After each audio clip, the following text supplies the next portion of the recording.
Hello and welcome back to another video of Formula 1 Challenge 1995. Today is race 16 of the season, as you can see, the Japanese Grand Prix. While the actual Japanese Grand Prix, as the last one was the Pacific Grand Prix, and it was also in Japan on a different track. So without further ado, let's head over to the qualifying session, do the hot lap and see where we end up on the grid. Let's go. So here we are with the qualifying session. And I need to admit that I actually suck at this track quite badly.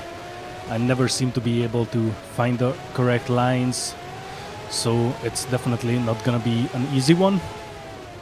But we still try our best and see what we can get out of it.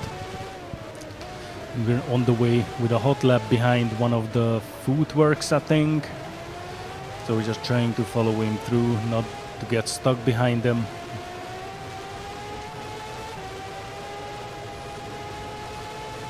And yes, we're already very close to the end of the season, so it's time to start thinking which team will we go for in the next season. I already tried a couple of possible cars, but it should be a surprise, so I'm not gonna tell you what team exactly will be racing with the next season.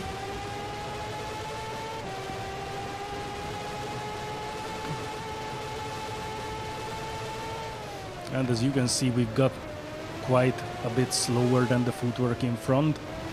So yeah, I wasn't really sure where to go, couldn't really find the brake distances and not even the speed, to be honest. So I wasn't expecting any good qualifying session out of this.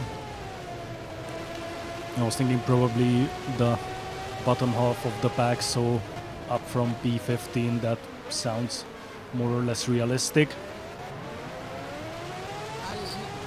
As currently you can see, even a footwork is faster than us, so yeah, we'll just see what happens, and it's gonna be quite a poor lap. And after that I did another one which was even worse, as you can see. So our best time currently is 4 seconds off to Alesi, who's on P1, well, provisional P1 at the moment. So here we try just another lap to see if we can get a better result, or just a good time, or whatever.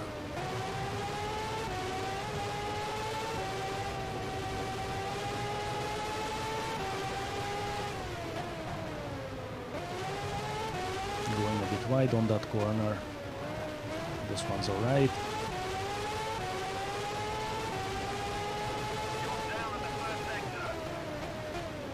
So in the first sector we're actually almost half a second slower than on our best lap, so this is not gonna be a better lap. Half a second is a lot to work back, especially if you're generally bad at this track. So we'll just have to work what we have. What a big mistake going off the track. So we just have to work with what we have and just try to get the best possible result out of this.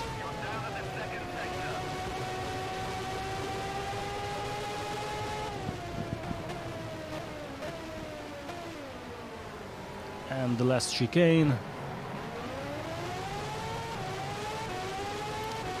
And what's it gonna be? Well, not a good time. In fact, another 150. So here we are already on the grid. As usual, Schumacher starting from pole position, followed by Damon Hill. And this time we have Alesi in P3 and Herbert in P4, who seems to have switched places with Coulthard, who is on P5, followed by Barrichello on P6, Berger P7. Still counts as our rival for the season, however, is already a lot of points ahead, so we're more fighting Frentzen. Häkkinen on P8, Morbidelli on P9, and here is Frentzen on P10. P11 Badoer, followed by Menzel in P12. I have no idea what Badoer does with that Minardi though.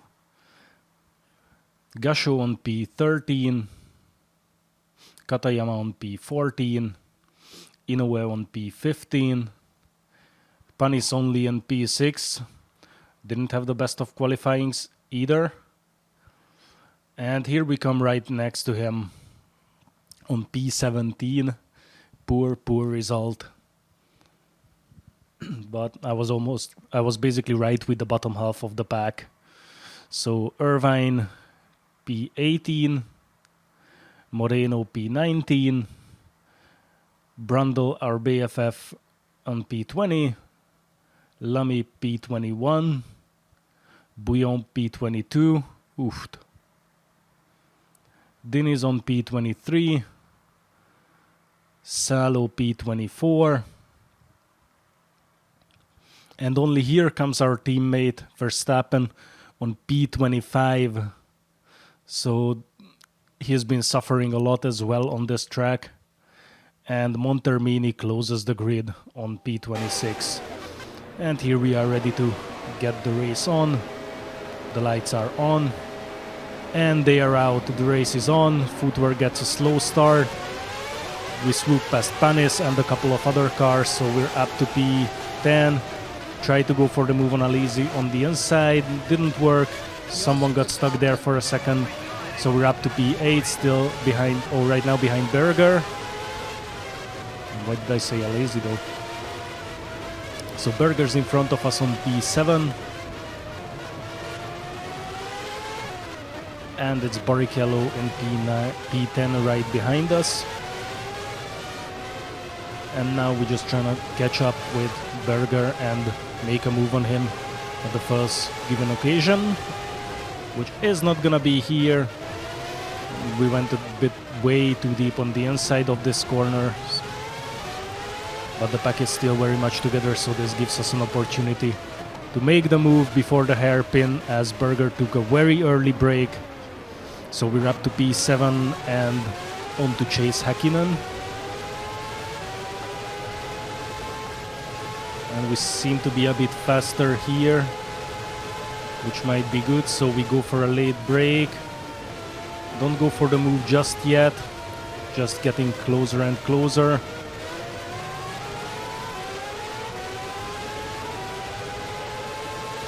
And now we just try and stay behind him.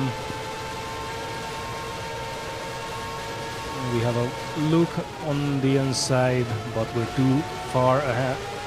He's too far ahead to make the move. We try here in the chicane. We press him out a bit. He cuts the corner, bumps into us from the side, but we still take the position, so we're up to P6. It's been a great first lap.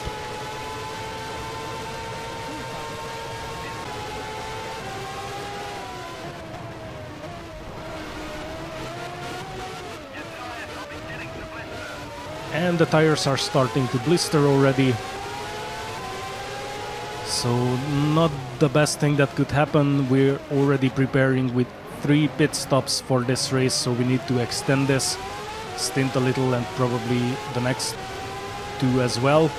So we're taking a lot of risks now with this, but we just have to work with what we have. And we're still behind Berger on P7. Just keep chasing him, and on the faster parts of the track he's able to pull away.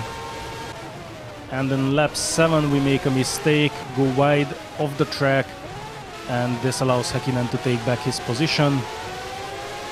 But we're not gonna give up just yet, so we go back, try to fight him back, going too wide on the hairpin, so he's able to do the switchback, and he's back to P7.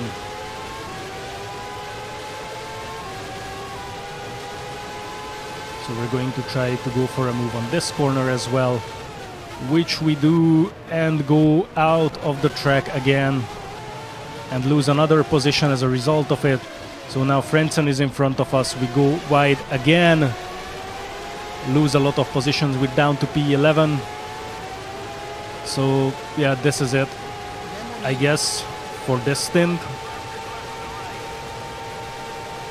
And just been more mistakes on this track than throughout the entire season, seriously.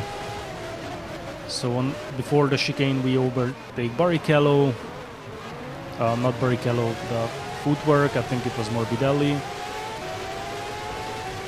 And now it's Barrichello who's in front of us on P9. And at the end of lap 9 we come out for a fresh set of tires, because this is as far as these tires could go. It was already getting dangerous.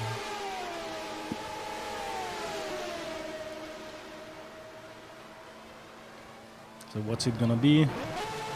It's P23 at the moment, but we still have to stick with the speed limit. So Moreno goes by Diniz as well. So we're down to P25, and which look with Verstappen out of the race, it looks like we're in the absolute last position. Later on this lap we got closer to Diniz and make an easy overtake on him. So now we're up to overtake his teammate Moreno as well.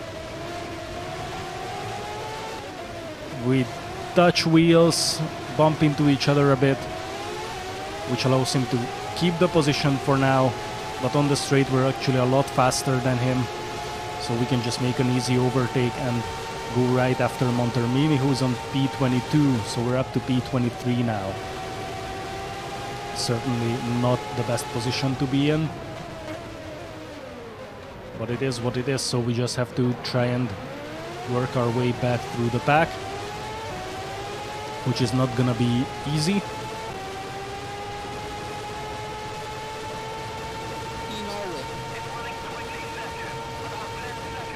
And on lap 15 we are getting ready for another pit stop. And we hit the wall as we go wide, and the car just didn't turn. So this was, well, not the best thing that could happen. So now we need to try and get back to the track if possible. The car is still working, though we lost the front wing, so we'll have to go out for another one. And let's see what happens here. And yes, we have suspension damage. The car is pulling to the right. It's impossible to control it, so we have to come out and see if they can do anything with it. So we do another pit stop just now, lap 15. And let's see that after we got a new front wing, could they do anything with the suspension? And it can already feel that it didn't. As you can see, the car is still pulling to the right, so there is just absolutely no way to finish the race with this. So we try to go through this lap as much as we can. And so it's very risky and very difficult, because you constantly need to counter steer as the car is just going to the right all the time. Well, at least the right-hand corners are slightly easier, because the car just starts to take them automatically, so if you time it right, it can actually help you through. And yes, at the end of the lap 16, we come out, because this just doesn't work at all. You cannot finish a race with a car that has a massive suspension damage, and this is where we gave up. So yeah, it's been a very, very hard race. I never try to actually finish an entire lap with broken suspension, and well, I'm not gonna try to do it again. So yeah, this was it pretty much. Schumacher won, followed by Hill and Herbert. So that's a double podium for Benetton, which is a good result. So I think that ensures their win in the Constructors' Championship as well. And here we are with the almost final results. Schumacher is definitely the world champion, followed by Hill and Coulthard. And unless some wonder happens, that's gonna stay like that. Herbert is quite far off. And Benetton won the Constructors' Championship, and we finished on P6, which is a good result. So this was the Japanese Grand Prix. Thank you very much for watching, and I'll see you in the next race on the season final in Australia. Goodbye.